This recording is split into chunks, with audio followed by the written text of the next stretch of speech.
আসসালামু আলাইকুম রহমতুল্লাহ। প্রিয় বন্ধুরা, সবাইকে রমাদানুল মোবারকের আন্তরিক শুভেচ্ছা। প্রিয় দর্শক, আমার প্রিয় কর্মস্থল ইসহাক ইসমাইল প্রোডাক্টে এখন আছি, অবস্থান করছি। আজ বিশাল মনের অধিকারী যিনি জনাব রাকিব খান সাহেব, ইসহাক ইসমাইল প্রোডাক্টের কর্ণধার, তিনি এই ইফতার মাহফিলের আয়োজন করেছেন। এখানে এসেছি আমরা ইফতারের জন্য।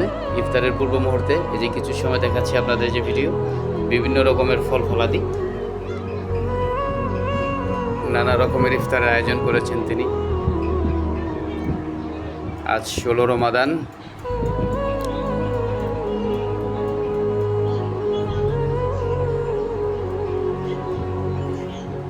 আমাদের ইসহাক ইসমাইল প্রোডাক্টের জন্য সবার কাছে দোয়া চাই, আমরা যেন এভাবে কাজকর্ম করে এভাবেই মিলেমিশে থাকতে পারি। সবাইকে আবারও রমাদানুল মোবারকের শুভেচ্ছা। আপনারা সবাই ভালো থাকবেন, সুস্থ থাকবেন, এই শুভকামনাই করছি।